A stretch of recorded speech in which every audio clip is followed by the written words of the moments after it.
Hello friends, welcome back to my YouTube channel. ಇವತ್ತು ಬೆಳಿಗ್ಗೆಯಿಂದನೇ ಬ್ಲಾಗ್ನ ಸ್ಟಾರ್ಟ್ ಮಾಡಿದ್ದೀನಿ. ಸ್ವೀಟ್ ಇದೆ ಫ್ರೆಂಡ್ಸ್, ಇದು ಒಂಥರ ಸಕ್ಕರೆಯಲ್ಲಿ ಅದ್ಬಿಟ್ಟು ತಿಂದಿದ್ದೀವಿ ಜೇನುತುಪ್ಪದಲ್ಲಿ ಅನ್ನೋ ಥರ ಫೀಲ್ ಇರುತ್ತೆ. ಸಕ್ಕತ್ತಿದೆ. ಇವತ್ತು ಇದನ್ನು ಖಾಲಿ ಮಾಡಿದೆ. ಇದಕ್ಕೆ ನಾನು ಏನೇನು ಮಾಡ್ತೀನಿ ಇದರದೊಂದು ರೆಸಿಪಿ ಕೂಡ ಮಾಡ್ತೀನಿ ಫ್ರೆಂಡ್ಸ್. ಇವತ್ತು ಏನೇನು ಮಾಡ್ತೀನಿ ಅಂದ್ಬಿಟ್ಟು ಶೇರ್ ಮಾಡ್ತೀನಿ. ಈಗ ಸದ್ಯಕ್ಕೆ ಹುಣಸೆ ಮಗ್ಗನ ಕಿತ್ಕೊಬಂದಿದ್ದೀನಿ. ಹುಣಸೆ ಮಗ್ಗು ಮತ್ತು ನಿನ್ನೆ ತೋರಿಸಿದ್ನಲ್ಲ ಸೊಪ್ಪು, ಆ ಸೊಪ್ಪಿನ ಸಾಂಬಾರು ಮಾಡೋಣ ಅಂತ. ಈಗ ಸೊಪ್ಪನ್ನ ಸೋಸ್ಕೊಳ್ಳೋಣ. ಹುಣಸೆ ಮಗ್ಗುನ ಅಷ್ಟೇ. ನಾನು ಹುಣಸೆ ಮಗ್ಗು ಕಿತ್ಕೊಬಂದಿರೋದು ನೋಡಿದ್ರೆ ಇನ್ನೊಂದಿನ ಯಾರು ನನ್ನನ್ನು ನೋಡಿದ ತಕ್ಷಣ ಹುಣಸೆ ಮಗ್ಗಿ ಕಿತ್ಕೊಳಕ್ಕೆ ಬಿಡಲ್ಲ ಫ್ರೆಂಡ್ಸ್. ಹಂಗೆ ಕಿತ್ಕೊಬಂದ್ಬಿಟ್ಟಿದ್ದೀನಿ. ಏನೋ ಮನೇಲಿ ಬಂದು ಕ್ಲೀನ್ ಮಾಡ್ಕೊಳ್ಳೋಣ ಅಂತ ಇದನ್ನಿನ್ನೂ ಕ್ಲೀನ್ ಮಾಡಬೇಕು. ಈ ಅರಳಿರೋ ಹೂವು ಏನಿದೆ ಇದನ್ನೆಲ್ಲ ನಾನು ತೆಗೆದಾಕಬೇಕು. ಬರೀ ಮಗ್ಗು ಮಾತ್ರ ಸೇರಿಸ್ಬೇಕು. ಅರಳಿರೋ ಹೂವನೂ ಕೂಡ ಸೇರಿಸ್ಕೋಬೋದು.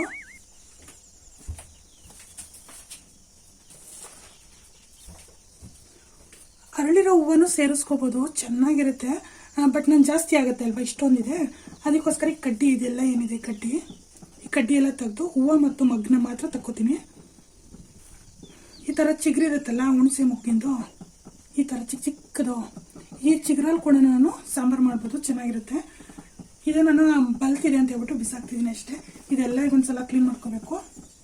ಜೊತೆಗೆ ಸೊಪ್ಪು ಕೊಳ್ತೋಗಿದೆ ಫ್ರೆಂಡ್ಸ್.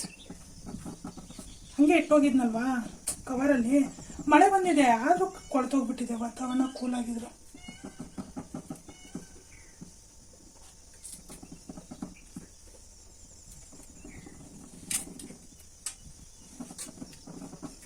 ಅದಕ್ಕೆ ಮೆಂತ್ಯ, ಪಾಲಕ್, ಏನೋ ಹುಳಿ ಸೊಪ್ಪಿದು. ಹುಳಿ ಸೊಪ್ಪು ಕೊಟ್ಟಿದ್ದೆ ನಾನು. ಹುಣಸೆ ಮಗ್ಗು ಟೊಮೊಟೊ ಎಲ್ಲ ಹಾಕಿದ್ರೆ ಇನ್ನೂ ಜಾಸ್ತಿ ಹುಳಿ ಆಗಿಬಿಡುತ್ತೆ. ಅದಕ್ಕೆ ಟೊಮೊಟೊ ನೋಡ್ಕೊಂಡು ಹಾಕ್ತೀನಿ. ಮಗ್ಗು ಸ್ವಲ್ಪ ಹಾಕ್ತೀನಿ.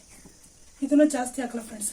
ಎಲೆ ಮಾತ್ರ ಹಾಕ್ತೀನಿ. ಕಡ್ಡಿ ಹಾಕಿದ್ರೆ ಇನ್ನೂ ಜಾಸ್ತಿ ಹುಳಿ ಆಗಿಬಿಡುತ್ತೆ. ಅದಕ್ಕೋಸ್ಕರ ಬರೀ ಕಡ್ಡಿ ಮಾತ್ರ ಹಾಕ್ತೀನಿ. ಸಾರಿ, ಎಲೆ ಮಾತ್ರ ಹಾಕ್ತೀನಿ.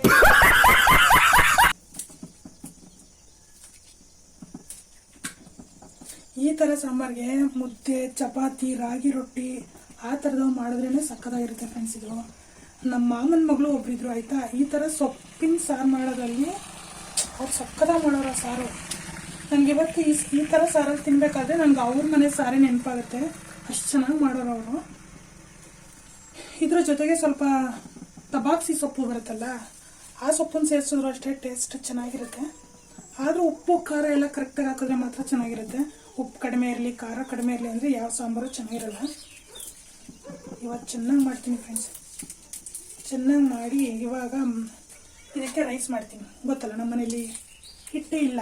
ನಿನ್ನೆ ಹಿಟ್ಟು ನಮ್ಮಮ್ಮ ಕೊಡ್ತೀನಿ ಅಂದರು. ನಮ್ಮ ಮನೆಯವ್ರು ಬೇಡ ಅಂತ ವಾಪಸ್ ಬಂದರು.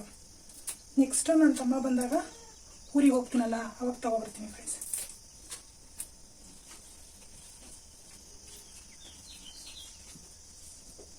ಫಿಕ್ಸ್ ಆಗಿಬಿಟ್ಟಿದ್ದೀನಿ, ದಿನಕ್ಕೆ ಒನ್ ಟೈಮ್ ಆದರೂ ಮುದ್ದೆ ಮಾಡಲೇಬೇಕು ಅಂತ. ಅದಕ್ಕೋಸ್ಕರ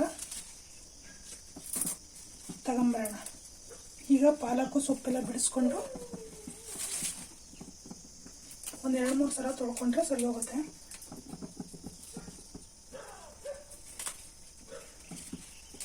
ಈ ಟೈಮಲ್ಲಿ ಅಷ್ಟೊಂದು ಮಣ್ಣಿರಲ್ಲ ಫ್ರೆಂಡ್ಸ್. ಇದರಲ್ಲಿ ಮಳೆಗಾಲದಲ್ಲಿ ಜಾಸ್ತಿ ಮಣ್ಣಾಗುತ್ತೆ. ಯಾಕೆಂದರೆ ಮಳೆ ಬಿದ್ದಾಗೆಲ್ಲ ಎಲೆ ಮೇಲೆ ಬಂದು ಕೂತಿರುತ್ತೆ ಅಲ್ವಾ, ಅವಾಗ ಜಾಸ್ತಿ ಗಲೀಜು ಸೊಪ್ಪುಗಳು. ಅವಾಗ ಎಷ್ಟು ಸಲ ತೊಳೆದ್ರೂ ನೀಟೇ ಆಗಲ್ಲ. ಅವು ಕಲ್ಲು ಮಣ್ಣು ಎಲ್ಲ ಸಿಗ್ತಾ ಇರುತ್ತೆ. ಈ ಸೊಪ್ಪು ಸ್ವಲ್ಪ ಬಾಡ್ಕೊಂಡಿದ್ದರಿಂದ ಸ್ವಲ್ಪ ಮನಸ್ಸಿಗೆ ಬೇಜಾರು ಮಾಡ್ತಾಯಿತ್ತು ಸೋಸೋದಕ್ಕೆ. ಅದರಲ್ಲೂ ಮೆಂತ್ಯ ಸೊಪ್ಪು ಇದೆಯಲ್ಲ, ಅದಂತೂ ಫುಲ್ ಬಾಡ್ಕೊಂಡ್ಬಿಟ್ಟಿತ್ತು. ಅಂದರೆ ಒಂಥರ ನಾರು ಥರ ಆಗೋಗ್ಬಿಟ್ಟಿತ್ತು. ಅದಕ್ಕೋಸ್ಕರ ಇದನ್ನೆಲ್ಲನೂ ನೀಟಾಗಿ ಸೋಸ್ಕೊಂಡು ರೆಡಿ ಮಾಡಿಕೊಂಡೆ ಫ್ರೆಂಡ್ಸ್. ಕೊತ್ತಂಬರಿನೂ ಇದಕ್ಕೆ ಸೋಸಿ ಹಾಕ್ಕೊಂಬಿಡ್ತೀನಿ. ಯಾಕೆಂದರೆ ಬೇಯೋದಕ್ಕೆ ಹಾಕ್ಕೊಂಡ್ರೆ ಚೆನ್ನಾಗಿರುತ್ತೆ.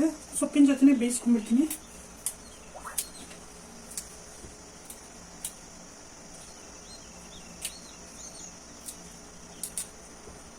ಸ್ವಲ್ಪ ಮಳೆ ಬಂದಿರೋದಕ್ಕೆ ಪರವಾಗಿಲ್ಲ ಫ್ರೆಂಡ್ಸ್, ಸೊಪ್ಪು ಆಯ್ತಾ. ಇಲ್ಲ ಅಂದಿದ್ರೆ ಇಷ್ಟೊತ್ತಿಗೆ ಹೊರಟೋಗಿರೋದು ಯಾವುದೂ ಇರ್ತಿರ್ಲಿಲ್ಲ.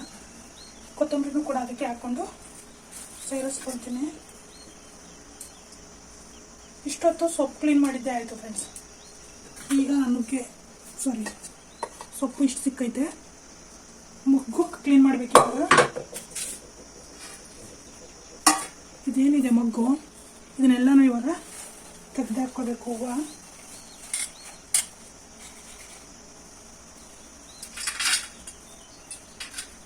ನಾನು ಹುಣಸೆ ಮಗ್ಗು ಕಿತ್ತಿರೋ ಸ್ಟೈಲ್ ನೋಡಿದ್ರೆ ಇನ್ನೊಂದಿನ ಯಾವ ಹುಣಸೆ ಗಿಡದ ಓನರ್ ನನ್ನ ಹತ್ರ ಕುತ್ಕೊಳ್ಳಲ್ಲ ಫ್ರೆಂಡ್ಸ್. ಹಂಗೆ ಮರನೇ ಕಿತ್ಕೊಬಂದಿದ್ದೀನಿ ಕೊಂಬೆ.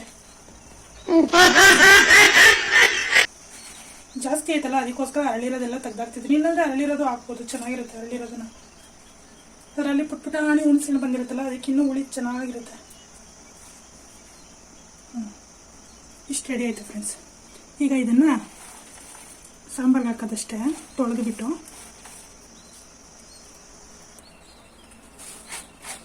ಈ ಮೊಗ್ಗಲ್ಲಿ ಸಣ್ಣ ಸಣ್ಣ ಕಡ್ಡಿ, ಹುಣಸೆ ಕಡ್ಡಿಗಳು ಮತ್ತು ಎಲೆಗಳು ಎಲ್ಲದೂ ಸೇರ್ಕೊಂಡಿರುತ್ತೆ. ಅದನ್ನೆಲ್ಲ ನೀಟಾಗಿ ನೋಡಿಕೊಂಡು ಒಂದು ಕಡೆ ಸೋಸಿ ಎತ್ತಿಟ್ಕೋಬೇಕು. ನಾನೀಗ ಸೊಪ್ಪಲ್ಲೇ ಹಾಕೊಂಡ್ಬಿಟ್ಟು ಅದಕ್ಕೆ ಒಂದೆರಡು ಮೆಣಸಿನ್ಕಾಯಿ ಕೂಡ ಸೇರಿಸ್ಕೊತೀನಿ.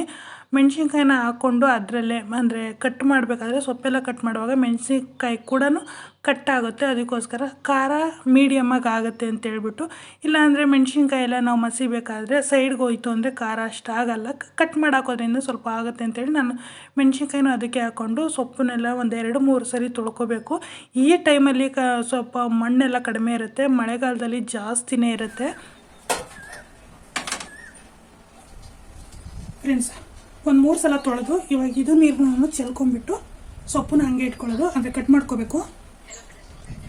ಈಗ ಇದಕ್ಕೆ ಒಂದು ಅರ್ಧ ಹೀರೆಕಾಯಿ ಹಾಕೋತೀನಿ. ಹೀರೆಕಾಯಿ ಇದ್ರೆ ಹಾಕೋದ್ರೆ ಟೇಸ್ಟ್ ಚೆನ್ನಾಗಿರುತ್ತೆ ಫ್ರೆಂಡ್ಸ್, ಸಕ್ಕತ್ತಾಗಿರುತ್ತೆ. ಸಾಕಿಷ್ಟು ಹೀರೆಕಾಯಿ ತೊಗೊಬಂದು ಒಂದು 3-4 ದಿನ ಆಗಿದೆ ಅಷ್ಟಕ್ಕೆ ಅದು ಒಂದು ಮನೆಯಲ್ಲೇ ಇಟ್ಕೊಂಡಿದ್ದ ತಕ್ಷಣವೇ ಅದು ಬಲ್ತೋಗ್ಬಿಟ್ಟಿತ್ತು. ಸ್ವಲ್ಪ ನನಗೆ ಹಚ್ಚಬೇಕಾದ್ರೆಲ್ಲ ಗೊತ್ತಾಗಲಿಲ್ಲ, ಸಾರಲ್ಲಿ ಬೇಯಿಸಿದ ಮೇಲೇ ಗೊತ್ತಾಗಿದ್ದು. ಯಾಕೆಂದರೆ ಅದು ಸ್ವಲ್ಪ ಬಲ್ತಿದೆ, ನಾರು ಥರ ಆಗಿತ್ತು. ಆದರೆ ಪರವಾಗಿಲ್ಲ, ಹೀರೆಕಾಯಿ ಹಾಕಿದ್ರೆ ಚೆನ್ನಾಗಿರುತ್ತೆ ಅಂತ ಹೇಳ್ಬಿಟ್ಟು ಹಾಕಿ ಸೊಪ್ಪು ಮತ್ತು ಮೆಣಸಿನ್ಕಾಯಿ, ಹುಣಸೆ ಮೊಗ್ಗುನು ಎಲ್ಲದನ್ನು ಸೇರಿ ಕಟ್ ಮಾಡಿ, ಬದನೆಕಾಯಿ, ಟೊಮೊಟೊ, ಹೀರೆಕಾಯಿನ ಹಚ್ಚಿ ಒಂದು ಕಡೆ ಎತ್ತಿಟ್ಕೊತಿದ್ದೀನಿ. ಇದಕ್ಕೆ ಈರುಳ್ಳಿ ಹಾಕಿದ್ರೆ ಸಖತ್ತಾಗಿರುತ್ತೆ ಫ್ರೆಂಡ್ಸ್. ಅದಕ್ಕೆ ಈರುಳ್ಳಿನ ಮರ್ತೋಗ್ಬಿಟ್ಟಿದೆ. ನೆಕ್ಸ್ಟ್ ಟೈಮಲ್ಲಿಂದ ಇನ್ನೊಂದು ಸಲ ಕಟ್ ಮಾಡಿಕೊಂಡು ಈರುಳ್ಳಿನ ಸೇರಿಸ್ತೆ. ಇದಕ್ಕೆ ಬೆಳ್ಳುಳ್ಳಿನ ಸೇರಿಸಿ ಬೇಯಿಸ್ಕೊಂಡು ಹಾಕ್ಕೋಬೋದು, ಇಲ್ಲ ಅಂದರೆ ಒಗ್ಗರಣೆ ಕೂಡ ಸೇರಿಸ್ಕೋಬೋದು. ನಾನಿಲ್ಲಿ ಒಗ್ಗರಣೆಗೆ ಸೇರಿಸ್ಕೊಂಡೆ, ಯಾಕೆಂದರೆ ಬೇಯಿಸೋದಕ್ಕೆಲ್ಲನೂ ಸುಲ್ಕೊಂಡು ಕೂತ್ಕೊಳ್ಳೋದು ಅಂದರೆ ಸ್ವಲ್ಪ ಕಷ್ಟ ಬೆಳ್ಳುಳ್ಳಿ. ಅದಕ್ಕೋಸ್ಕರ ಇದಕ್ಕೆ ಅಲಸಂದೆ ಬೇಳೆ ಸೇರಿಸ್ಕೊತೀನಿ ಫ್ರೆಂಡ್ಸ್. ನಾನು ಗಟ್ಟಿಯಾಗಿ ಚೆನ್ನಾಗಿ ಬರುತ್ತೆ, ಅದಕ್ಕೋಸ್ಕರ ಇಷ್ಟೊಂದು ಸೇರಿಸ್ಕೊತೀನಿ. ತೊಳೆದ್ಬಿಟ್ಟು ಹಾಕೊಳ್ಳೋದು ಇದನ್ನು.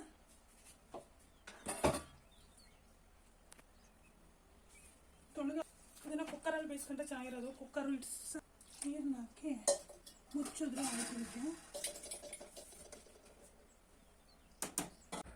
ದೊಡ್ಡ ಕುಕ್ಕರಿಂದ ಸಣ್ಣ ಕುಕ್ಕರ್ಗೆ ಹಾಕ್ಕೊಂಡು ಬೇಯಿಸ್ಕೊಂಡು ಇದನ್ನು ಒಗ್ಗರಣೆ ಕೂಡ ಹಾಕೊಂಡಿದ್ದೀನಿ. ಸಾಸಿವೆ, ಜೀರಿಗೆ ಮತ್ತು ಎಣ್ಣೆನ ಹಾಕ್ಕೊಂಡು ಸ್ವಲ್ಪ ಬೆಳ್ಳುಳ್ಳಿನ ಸೇರಿಸ್ಕೊಂಡ್ಬಿಟ್ಟು ಒಗ್ಗರಣೆ ಹಾಕ್ಕೊಂಡೆ. ಈ ಕಡೆ ಸಾಂಬಾರು ಕೂಡ ಕುದಿಯೋವಾಗ ಟೇಸ್ಟಿಗೆ ತಕ್ಕಂತೆ, ರುಚಿಗೆ ತಕ್ಕಂತೆ ಉಪ್ಪನ್ನು ಕೂಡ ಸೇರಿಸ್ಕೊಂಡೆ. ಉಪ್ಪನ್ನ ಸೇರಿಸಿದ್ರೆ ಸಾಂಬಾರು ಕೂಡ ರೆಡಿ ಆಗುತ್ತೆ. ಇದೊಂಥರ ಸಖತ್ತಿರುತ್ತೆ ಸಾಂಬಾರು. ಸ್ವಲ್ಪ ಹಸಿಮೆಣ್ಸಿನ್ಕಾಯಿ ಎಲ್ಲನ ಉಪ್ಪು ಖಾರ ಎಲ್ಲ ಕರೆಕ್ಟಾಗಿ ನೋಡ್ಕೊಂಡು ಹಾಕಿದ್ರೆ ಸಾಂಬಾರು ಕೂಡ ಚೆನ್ನಾಗಿ ರೆಡಿ ಆಗುತ್ತೆ. ಇದಕ್ಕೆ ತೊಗರಿಬೇಳೆ ಹಾಕಿ ಮಾಡಿದ್ರು ಚೆನ್ನಾಗಿರುತ್ತೆ. ನಾನು ಹಾಕಿರೋದು ಅಲಸಂದೆ ಬೇಳೆ. ಈ ಕಡೆ ರೈಸಿಗೆ ಕೂಡ ಇಟ್ಟು ಅನ್ನ ಕೂಡ ಮಾಡಿಕೊಂಡೆ. ಹಲಸಿನಣ್ಣು ಇತ್ತಲ್ಲ ಫ್ರೆಂಡ್ಸ್, ಅದನ್ನು ಕೂಡ ನಾನು ಇವತ್ತು ಮಧ್ಯಾಹ್ನಕ್ಕೆ, ಅಂದರೆ ಆ್ಯಕ್ಚುಲಿ ಎಲ್ಲ ಅಡುಗೆ ಎಲ್ಲ ಮುಗಿದ್ಮೇಲೆ ಮಧ್ಯಾಹ್ನಕ್ಕೆ ನಾನು ಮಾಡ್ತಾಯಿರೋದು. ಇದು ಬಂದು ಈವ್ನಿಂಗಲ್ಲಿ ಅವಲಕ್ಕಿ ನೆನಕಿದೆ. ಇದನ್ನು ಅವಲಕ್ಕಿಗೆ ಹಲಸಿನ ತೊಳೆ ಎಲ್ಲ ಹಾಕಿಬಿಟ್ಟು, ಕಾಯಿ ತುರಿ ಮತ್ತು ಏಲಕ್ಕಿ ಎಲ್ಲ ಹಾಕ್ಬಿಟ್ಟು ಮಾಡಿದ್ರೆ ಸಕ್ಕತ್ತಾಗಿರುತ್ತೆ. ನಾನು ಇದನ್ನು ಮಾಡೋಣ ಅಂತೇಳ್ಬಿಟ್ಟು ಇಲ್ಲಿ ಅವಲಕ್ಕಿ ನೆನಕಿದ್ದೀನಿ ಮತ್ತು ಹಲಸಿನ ತೊಳೆನೆಲ್ಲನ ಬೀಜ ಇಲ್ಲದೆ ತಕ್ಕೊಂಡು ಇಟ್ಕೊಂಡಿದ್ದೀನಿ. ಇದಕ್ಕೆ ಬೆಲ್ಲ ಮತ್ತು ಏಲಕ್ಕಿ, ಕಾಯಿ ತುರಿ ಇದನ್ನು ಸೇರಿಸ್ಬಿಟ್ಟು ಹಾಕಿದ್ರೆ ಪುರಿನೂ ಜೊತೆಗೆ ಸೇರಿಸಿ ಹಾಕಬೇಕು, ಸಕ್ಕತ್ತಾಗಿರುತ್ತೆ. ಒಂದೇ ಒಂದು ಏಲಕ್ಕಿ ಹಾಕ್ತೀನಿ, ಹಲಸಿನಕಾಯಿ ಮತ್ತು ತೆಂಗಿನಕಾಯಿ ತುರಿ ಹಾಕೋಣ ಫ್ರೆಂಡ್ಸ್. ಇದನ್ನೆಲ್ಲ ಚಿಕ್ಕ ಚಿಕ್ಕದಾಗಿ ಕಟ್ ಮಾಡ್ಕೋಬೇಕು. ತರಕಾರಿ ಕಟ್ ಮಾಡೋದನ್ನೇ ತಗೋತೀನಿ. ಖಾರ ಎಲ್ಲ ಇರಬಾರ್ದು ಫ್ರೆಂಡ್ಸ್. ಅದು ಖಾರ ಇತ್ತು ಅಂದರೆ ಖಾರ ಆಗಿಬಿಡುತ್ತೆ. ಇದು ಸ್ವೀಟ್ ಅಲ್ವಾ ಮಾಡ್ತಿರೋದು. ಅಯ್ಯೋ, ಕಟ್ ಮಾಡೋಕ್ಕೆ ಬರ್ತಿಲ್ಲ, ನಂಗೆ ಉಗುರಿಲ್ಲ. ಹಂಗೆ ಮಾಡ್ಕೊಡ್ತೀಯ ಕಟ್ಟು? ಖಾಲಿ ಮಾಡಿದ್ರೆ ಪರವಾಗಿಲ್ಲ ಬಿಡು, ನಾನೇ ಕುಯ್ತಿದ್ದೀನಿ ಫ್ರೆಂಡ್ಸ್. ಹಿಂಗೆ ಚಾಕು ತೊಗೊಂಡು ಹಿಂಗೆ ಲೇಯರ್ ಥರ ಕಟ್ ಮಾಡಿದ್ರೆ ಉದ್ದಕ್ಕೆ ಕಾಯಿ ತುರಿ ಹಾಕಬೇಕು ಫ್ರೆಂಡ್ಸ್. ಇದಕ್ಕೆ ಸಕ್ಕತ್ತಾಗಿರುತ್ತೆ. ಕಾಯಿ ತುರಿ ಮತ್ತು ಪುರಿ ಇರ್ತಾವಲ್ಲ, ಪುರಿನೂ ಹಾಕ್ಬೇಕು. ಇದಕ್ಕೆ ಶಿರಾ ಪುರಿ ಬರುತ್ತಲ್ಲ, ತೆಳುವಾಗಿರೋ ಪುರಿ, ಆ ಥರದ್ದು ಹಾಕಬೇಕು. ಗಟ್ಟಿ ಪುರಿ, ತುಮಕೂರು ಪುರಿ ಹಾಕಿದ್ರೆ ಅಷ್ಟು ಚೆನ್ನಾಗಿರಲ್ಲ, ಸಖತ್ತಾಗಿರುತ್ತೆ. ಈಗ ಏನೇನೋ ರೆಸಿಪಿ ಮಾಡಬೇಕು ಅಂದ್ಕೊಂಡೆ ಫ್ರೆಂಡ್ಸ್, ಆದರೆ ಆಗಲೇ ಇಲ್ಲ. ಯಾಕೆ ಅಂದರೆ ಹಳಸಿನ ತೊಳೆನೇ ಖಾಲಿ ಆಗೋಯ್ತು. ಜಸ್ಟ್ ಇಷ್ಟೇ ಇರೋದು, ಆಯಿತಾ? ಇಷ್ಟೇ ಹಳಸಿನ ಬಿಟ್ಟಿರೋದು, ನಾವೆಲ್ಲ ಖಾಲಿ ಮಾಡೋಕಿದ್ದೀವಿ.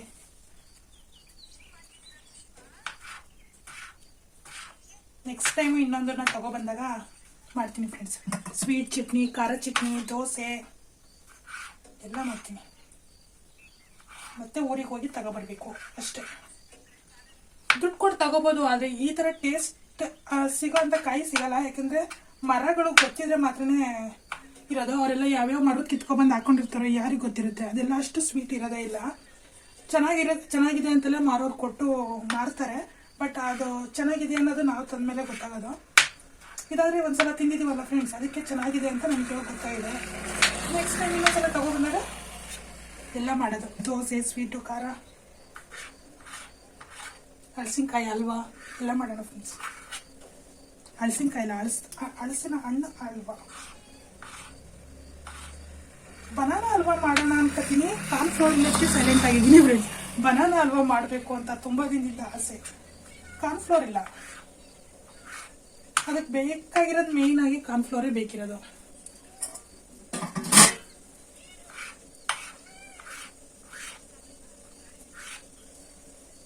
ಮಾಡಿ ಫ್ರೆಂಡ್ಸ್, ಈ ಥರ ಉದ್ದುದ್ದಕ್ಕೆ ಹಿಂಗೆ ಚಿಕ್ಕ ಚಿಕ್ಕದಾಗಿ ಕಟ್ ಮಾಡ್ಕೋಬೇಕು. ಹಳಸಿನ ತೊಳೆ ಎಷ್ಟು ಹಾಕಿರ್ತೀವೋ ಪೀಸು, ಅಷ್ಟೇನೆ ಕಾಯಿ ತುರಿ ಹಾಕಬೇಕು ಫ್ರೆಂಡ್ಸ್, ಸಕ್ಕತ್ತಾಗಿರುತ್ತೆ.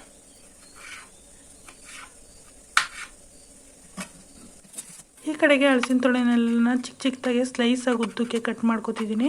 ಎಷ್ಟಾಗುತ್ತೋ ಅಷ್ಟನ್ನು ಕಟ್ ಮಾಡಬೇಕು. ಯಾಕೆಂದರೆ ತುಂಬಾ ಜಾಸ್ತಿ ಹಣ್ಣಾಗಿದ್ದಾಗ ಅದು ಸ್ಲೈಸಾಗಿ ಕಟ್ ಮಾಡೋದಕ್ಕೆ ಬರಲ್ಲ. ಪರವಾಗಿಲ್ಲ, ಇದು ಬರ್ತಾ ಇತ್ತು. ಕಟ್ ಮಾಡಿ ಅದನ್ನೆಲ್ಲ ಬೆಲ್ಲ ಎಲ್ಲ ಒಂದು ಕಡೆ ಕುಟ್ಟಿಟ್ಕೊಂಡ್ರೆ ಚೆನ್ನಾಗಿರುತ್ತೆ. ನಾನಿಲ್ಲಿ ಸಕ್ಕರೆನ ಯೂಸ್ ಮಾಡಿದ್ದೀನಿ, ಯಾಕೆಂದರೆ ಬೆಲ್ಲ ಖಾಲಿ ಆಗಿದ್ದರಿಂದ ಸಕ್ಕರೆನ ಯೂಸ್ ಮಾಡಿದ್ದೀನಿ. ಸಕ್ಕರೆ ಅಷ್ಟೊಂದು ಏನು ಚೆನ್ನಾಗಿರಲ್ಲ, ಬಟ್ ಬೆಲ್ಲ ಹಾಕಿದ್ರೆ ಸಕ್ಕತ್ತಾಗಿರುತ್ತೆ. ಬೆಲ್ಲ, ಕಾಯಿ ತುರಿ, ಪುರಿ ಮತ್ತು ಅವಲಕ್ಕಿ, ಹಳಸಿನ ಹಣ್ಣಿಂದು ತೊಳೆ ಎಲ್ಲ ಹಾಕ್ಬಿಟ್ಟು ಮಾಡಿದ್ರೆ ಸಕ್ಕತ್ತಾಗಿರುತ್ತೆ ಫ್ರೆಂಡ್ಸ್. ಇದಕ್ಕೆ ಬೆಲ್ಲ ಹಾಕಿದ್ರೆ ಚೆನ್ನಾಗಿರುತ್ತೆ ಫ್ರೆಂಡ್ಸ್. ನನ್ನ ಹತ್ರ ಬೆಲ್ಲ ಖಾಲಿ ಆಗಿಬಿಟ್ಟಿದೆ, ನಾನು ಜಸ್ಟ್ ಈಗ ನೋಡ್ಕೊಂಡೆ, ಅದಕ್ಕೋಸ್ಕರ ನಾನು ಸಕ್ಕರೆನ ಸೇರಿಸ್ತೀನಿ. ಆಲ್ರೆಡಿ ಹಳಸಿನ ಹಣ್ಣು ಸ್ವೀಟ್ ಜಾಸ್ತಿ ಇರೋದ್ರಿಂದ ನಾನು ಸ್ವಲ್ಪ ಸಕ್ಕರೆನ ಸೇರಿಸ್ಕೊಂಡಿದ್ದೀನಿ. ಇದಕ್ಕೆ ಒಂದು ತೊಪ್ಪಿರಿ 2 ಏಲಕ್ಕಿನ ಕುಟ್ಟಾಕಬೇಕು.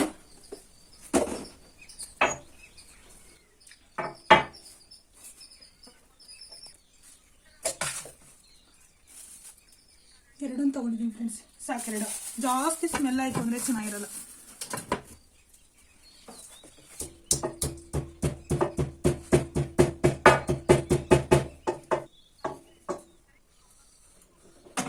ಏಲಕ್ಕಿನ ಸಿಪ್ಪೆ ಸಮೇತ ಕುಟ್ಟಿದ್ರೆ ಆ ಕಡೆ ಈ ಕಡೆ ಸಿರಿಯಲ್ಲ ಫ್ರೆಂಡ್ಸ್, ಇಲ್ಲಾಂದರೆ ಕಾಳು ಎಗ್ರುಕೊಂಡು ಹೋಗ್ಬಿಡುತ್ತೆ.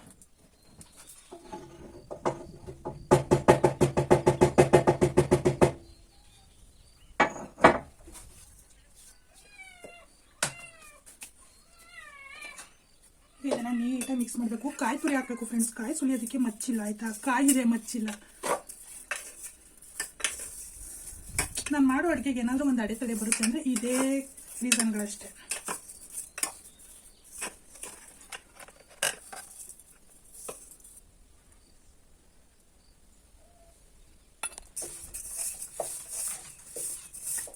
ಈ ಥರ ಕೈಯಲ್ಲಿ ಕಲಿಸಿದ್ರೆ ನೀಟಾಗಿ ಮಿಕ್ಸ್ ಆಗುತ್ತೆ ಫ್ರೆಂಡ್ಸ್. ಸ್ವಲ್ಪ ಹೊತ್ತು ಸಕ್ಕರೆ ಕರಗಬೇಕು ಅಂದರೆ ಸ್ವಲ್ಪ ಮುಚ್ಚಿ ಇಟ್ಟರೆ ಕರಗುತ್ತೆ.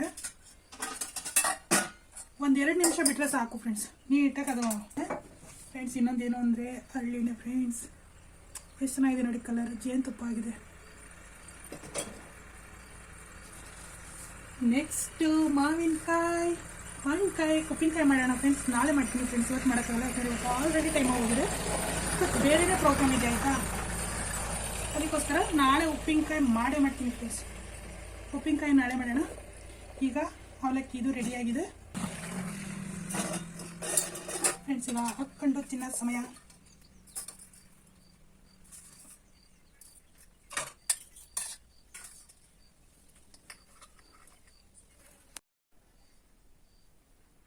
ಫ್ರೆಂಡ್ಸ್ ತುಂಬ ದಿನ ಆಗಿದೆ. ಇವತ್ತು ನಾನು ಸ್ಕಿನ್ ಕೇರ್ ಮಾಡೋಣ ಅಂತ ಅಂದ್ಕೊಂಡಿದ್ದೀನಿ.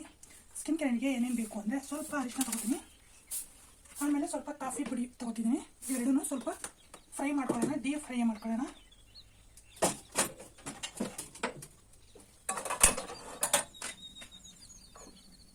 ಒಂದು ಅರ್ಧ ಸ್ಪೂನಷ್ಟು ಹಾಕೊಂಡಿದ್ದೀನಿ.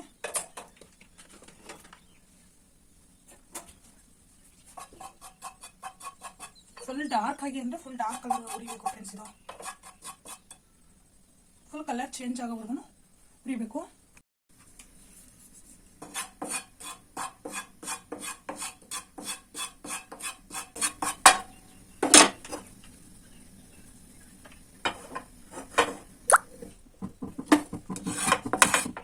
ನೋಡಿ, ಈ ರೀತಿ ಕಲರ್ ಚೇಂಜ್ ಆಗೋವರೆಗೂ ಉಟ್ಕೋಬೇಕು ಇದನ್ನ.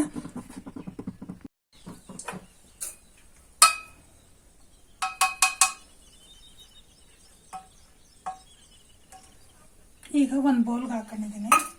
ಸ್ವಲ್ಪ ಕಾಫಿ ಪುಡಿ ಹಾಕೋತೀನಿ.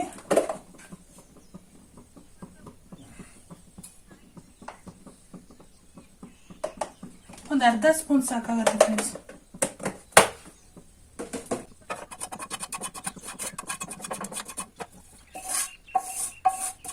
ಇದನ್ನು ಅಷ್ಟೇ ಡೀಪ್ ಫ್ರೈ ಮಾಡಬೇಕು.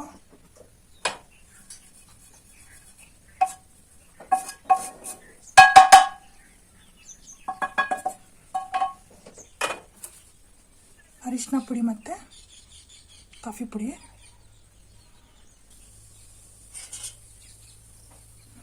ಹಾಲಿನ ಕೆನೆ ಈ ಸಿಕ್ಕಿದೆ, 1 ಸ್ಪೂನ್ ಅಷ್ಟು.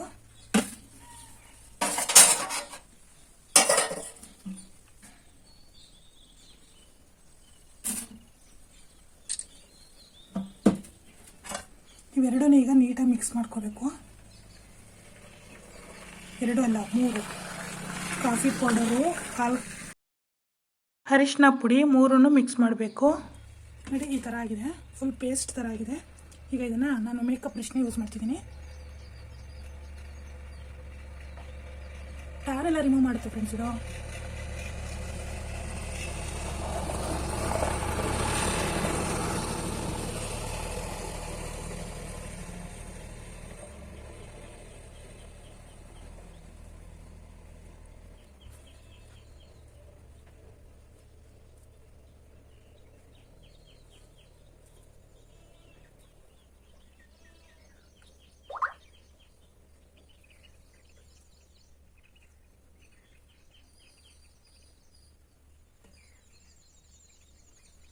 ಸಖತ್ ರಿಸಲ್ಟ್ ಕೊಡುತ್ತೆ ಫ್ರೆಂಡ್ಸ್ ಇದು.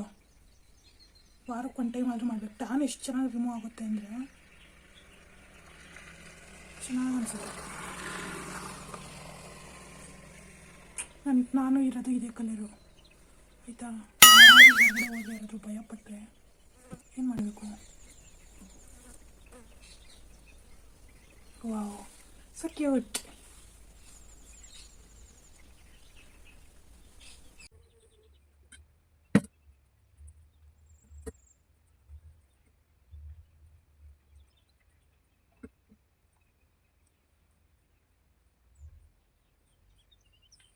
ಬೆಳಿಗ್ಗೆ ಅಷ್ಟೊತ್ತಿಗೆ ನಾನು ಏನಾದರೂ ಫುಲ್ ವೈಟ್ ಆಗಿ, ಯಾರು ಕಂಡುಹಿಡಿದೇ ಇರೋ ಅಷ್ಟು ವೈಟ್ ಆಗಿಬಿಟ್ರೆ ಹೆಂಗೆ ಫ್ರೆಂಡ್ಸ್?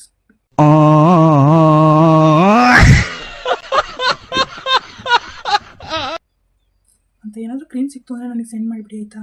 ಬೆಳಿಗ್ಗೆ ಅಷ್ಟೊತ್ತಿಗೆ ಬೆಳಿಗ್ಗೆ ಅಷ್ಟೊತ್ತಿಗೆ ಕಲರ್ ಬರೋ ಅಂಥದ್ದು ಕ್ರೀಮು ಹಂಗೇನಾದರೂ ಇತ್ತು ಅಂದರೆ ನಾನೇನು ಫುಲ್ಲು ಮಿರಾ ಅಂತೀರ. ನನಗೆ ಮಾತಾಡೋದು ನೋಡಿ ಎಷ್ಟು ಚೆನ್ನಾಗಿ ಆಗ್ತಿದ್ದೀರೋ ಗೊತ್ತಿಲ್ಲ. ಕೈಗೆಲ್ಲ ಬಳ್ಕೊತಿದ್ದೀನಿ, ಯಾಕಂದರೆ ಎಕ್ಸ್ಟ್ರಾ ಇದೆ, ಯಾಕೆ ವೇಸ್ಟ್ ಮಾಡಬೇಕು? ಟ್ಯಾನ್ ರಿಮೂವ್ ಆಗೋದಿದ್ರೆ ಕೈಯಲ್ಲೂ ಆಗಲಿ, ಕೈಯಲ್ಲೇನಿಲ್ವಾ ಟ್ಯಾನ್ ಇದೆ ಅಲ್ವಾ? ನಾನು ಸ್ಕ್ರಬ್ಬೇ ಮಾಡಿಬಿಡ್ತೀನಿ ಫ್ರೆಂಡ್ಸ್.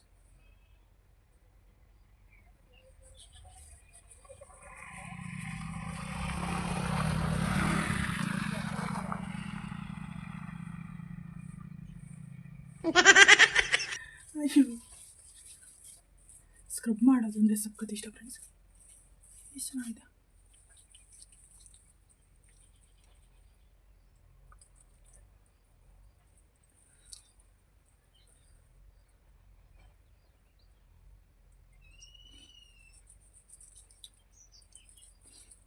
ಈಗ ವಾಶ್ ಮಾಡ್ಕೊಂಬರೋಣ ಫ್ರೆಂಡ್ಸ್ ಹಿಂಗೆ ಬಂದಿದೆ ಅಂತ.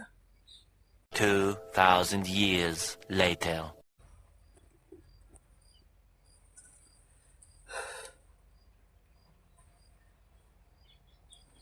ಏನಪ್ಪ ಫೇಸ್ ವಾಶ್ ಮಾಡ್ಕೊಬಂದ್ರು ಲಿಫ್ಟಿಗೆ ಹೋಗಿಲ್ಲ ಅಂದ್ಕೊಂಡ್ರೆ ಈಗ ಹಚ್ಕೊಬಂದೆ ಫ್ರೆಂಡ್ಸ್. ಯಾಕಂದರೆ ನಾನು ಲಿಫ್ಟ್ ನೋಡಿ ನೀವು ಭಯ ಪಡಬಾರ್ದು. ನಾನು ಸುಂದರವಾಗಿ ಕಾಣಬೇಕು ಅಂದರೆ ನನ್ನ ಲಿಪ್ಪಲ್ಲಿ ಲಿಪ್ಸ್ಟಿಕ್ ಇರಲೇಬೇಕು, ಇಲ್ಲಾಂದರೆ ನಾನಾಗಿರಲ್ಲ ಫ್ರೆಂಡ್ಸ್, ಅಷ್ಟು ವಿಚಿತ್ರವಾಗಿ ಕಾಣ್ತೀನಿ.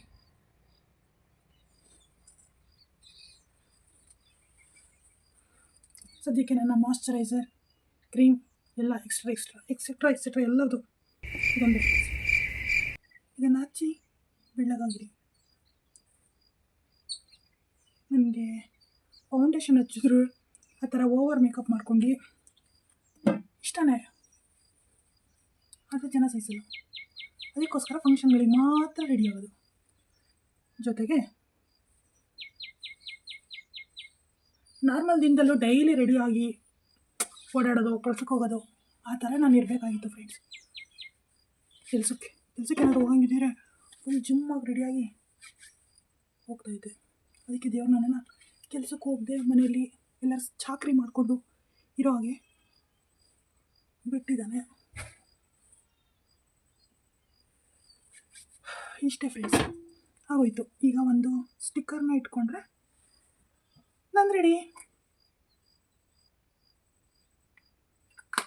ಎಲ್ಲದೂ ಓಕೆ. ಈ ಸ್ಟಿಕ್ಕರು ಇರೋದ್ರಿಂದ ಇಟ್ಕೊಳ್ಳೋದು ಕಷ್ಟ. ವಾವ್,